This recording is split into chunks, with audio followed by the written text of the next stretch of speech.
এই মামা মামা আজকে সব ইট তুমি এই পটা থেকে তুলে ফেলাবা যা লোক নাকি সবকিছু কমপ্লিট করে ফেলাও দেরি করো না মাল ডেলিভারি দিতে হবো মামা চালু করে কাজ করো তোমার কাজের স্পিড আছে আমি বুঝছি তোমার বকশিশ দেবো মামা এলা কষ্ট কি তোর বাপ অসুস্থ এই পাশে খালি লাগে করতা এই যে এটা স্টক করছে কারণ আমি শুনে নিয়ে দিছি চিন্তা করিস না এই যে কোন একটা ব্যান্ডাকে গার ব্যান্ডের মধ্যে ওরা তোর বাপের নিয়ে হাসপাতালে যাবো আমি কিছু টিয়া এই বাবা কিছু খারাপ কেন গা কি হইছে খালা আমার জামাই অসুস্থ হয়েছে মানে স্টক করছে আল্লাহ জানে বাঁচবো কিনা হাসপাতালে নিয়ে গেছে হাসপাতালে নিয়ে গেছে আমারে ছুটি দেন না দুটা দিনের লেগে ছুটি দেন আর আমার বেতনটা দিয়ে দেন নাটক কম করে করো কোম্পানি কাছে আমার হিসাব দিতে হয় নাটক কম করে করো কারা মরলো কারা বাঁচলো আমার সময় নাই ও সর্দার দেন কাজ করো কাজ করো সবাই কাজ কর এরা ওই লাইনে তোরা বই রসিস কে ও সর্দার আমার স্বামী আমার চোখে ফাঁকি দিয়ে হারবি না তোরা কিন্তু সর্দার আমার ছুটি দেন না দিদিনে এই কে ছুটি দিব মরুক গেলে অসুস্থ অসুস্থ হয়েছে মরে তো আর নাই আরে ভাই আপনি এরকম করেন কেন হবো না এই কাজ কর তোরা ছুটি নাই আমি যাব দুই দিন কেন লিখে দেন যা দেখি আসুক আরে বেটা তুই বেশি কথা কস তোরা কিন্তু থাপড়ামান বেশি কথা কইলে রাগ উঠাইলি আরে দুই দিন কেন আমরা তো কাজ করতেছি না আমার লোক শর্ট আমার কোম্পানিতে সন্ধ্যা করে আমরা করে দিমু এক ঘন্টা বেশি খাইতে দিমু হবো না কাজ কর কি কইলেন না স্যার কাজ কর আমার জামাই মরছে কি হতে গেল আমার জামাই মরছে তোর জন্য দেখছি এই ছুটিটা দিলে আমি যা দেখে আসতে পারতো না কি হয়েছে আপনার জন্য দেখার যায় এই খালার নেই জামাই মারছে হ্যাঁ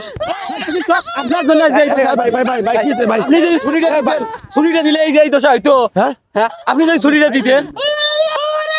কি হয়েছে তোমার আপনার জন্য আজকে এই দশা হয়েছে কি হয়েছে আপনার জন্য ছুটিটা দিলে যা দেখে আইতে পারতো না আপনার জন্য মারা গেছে আরে বেটা আমি সবাই এনে আসছে রে ভাই আমি একজন সদ্দর মানুষ তোমরা এরকম ব্যাপার কথা কেন ভাই আমি সর্দার আপনার জন্য আজকে আমার হ্যাঁ আপনার বাবা কি হয়েছে তোমরা কও মার এই খালা কি হয়েছে জামাই মরে গেছে গা যাও তোমার ছুটি যাও তোমার ছুটি এখন আরে ভাই তোমরা আমি একজন সদ্দর মানুষ তোমরা এরকম কথা কেন কি হইছে শুনি কি হইছে ম্যাডাম কি শুনবেন আপনি বলেন তো কি হইছে এই যে খালা এই বাটার কাজ করে হ্যাঁ খালা এই যে স্বামী অসুস্থ ফোন আইছে কইছে যে আমারে ছুটি দেন এখন ফোন আইছে খালা স্বামী মারা গেছে এর কাজ আমরা করে দিতে চাইছিলাম তারপরও ছুটি দেয় নাই এই আপনি ছুটি দেন নাই কেন আমরা বলছি ম্যাডাম আমি ছুটি দিমু এমনি কাজের খুবই চাপ সন্ধ্যার পরে তো অফিসে গেলে আপনি হিসাব আমার কাছে ঠিকই নেন আমি আপনারে কি বলছিলাম বলছেন আমি আপনারে কি বলছি আমি বলছি না যে শ্রমিকদের সুবিধা অসুবিধা দেখে তারপর কাজ করবেন বলছিলাম হ্যাঁ বলছেন শ্রমিক না থাকলে কি আমি কাজ করতে পারবো না ওনারা যদি 2 ঘন্টা আগে ছুটি দিতেন বা 2 দিনের জন্য ছুটি দিতেন আজকে যদি ওনার হাজবেন্ড মারা গেল কি জন্য মারা গেল এর জন্য দায়ী কে আপনার কাছে কাজটা বড় হইলো এই মহিলার মানে সময়টা বড় হইলো না আপনার কাছে মানুষের জীবন বড় নাকি কাজ বড় কোনটা বলেন ম্যাডাম মানুষের জীবনটাই তো বড় আপনার কাজটা তো বড় জীবনের মূল্য অনেক বেশি আপনি যে কাজটা করছেন এটা কি ঠিক করছেন বলেন না এখন যদি ওনারা আপনারা ধরে মাইরাও ফেলা আমার কিছু করার আছে আমি আর যে দায়িত্ব আপনারা দিছি সেই দায়িত্ব কি পালন করছেন আজকে এই মহিলার হাজবেন্ড মারা গেছে এর জন্য আপনি দায়ী না জি ম্যাডাম এনজিটা তো হয়ে গেছে আর এটা তো আর না এটার জন্য তো অবশ্যই 100% আপনি শাস্তি পাওয়ার যোগ্য আছেন তাই না আপনার আমি যে দায়িত্ব দিছি সেই দায়িত্ব আপনি পালন করেন নাই এই যে সাথে এরা কাজ করতেছে এরা আপনার হাতে পায়ে ধরলো ছুটি দেওয়ার জন্য আপনি দিলেন না কি জন্য দিলেন তাহলে আজকে না সাধারণ কোনো সমস্যায় পড়লে আমাদেরকে কোনোদিনই ছুটি দেয় কেন আমরা এরকম লোকের সাথে কাজ করব না হ্যাঁ এই যে দেখেন তো ওনারা কি জন্য কাজ করবে না কাজ করব না আর আমরা কাজ করব এই দাঁড়াও ম্যাডাম আমার উনি মাফ করে অন্যায় দেন করছে অন্যায় শাস্তি উনি পাবে ওনার হাজবেন্ডকে তো আর আমরা ফিরাই দিতে পারবো না আমাদের সাথে খুব খারাপ ব্যবহার করেনি আজকে থেকে আপনার চাকরি নট ম্যাডাম এই কাজটা করে না আমার 4-5 জন পোলাপান মা বাবা মা আপনি আমার যদি এটা বুঝতেন যে আপনার ঢাকায় থাকবো। সংসার আপনার যদি আজকে একজন বাড়িতে আপনার সন্তান মা অসুস্থ হইতো আপনি কি করতেন বসে থাকতেন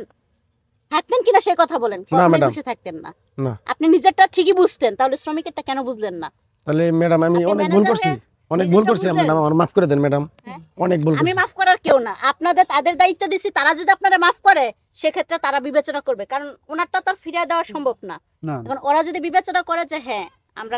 আপনাকে রাখবো তাহলে সেক্ষেত্রে রাখবে আর যদি মনে করে যে না রাখবো না আমি ভাই রাখতে পারি এখন তোমরা কি কও ভাই আমার কি রাখবা না তোমার বাড়ি করে দিবা কও আচ্ছা আপনি যদি নিজের ভুল বুঝতে পারেন তাহলে আপনি থাকেন আমরা চাই না যে কারো পেটে লাথি দিয়ে আমরা খাই তো এর পরবর্তীতে এই ধরনের কাজ শ্রমিকের সাথে কখনোই করবেন না যার কোনো সমস্যা হোক আপনি ছুটি দেওয়ার চিন্তা ভাবনা করবেন বা ম্যাডামের সাথে কথা বলবেন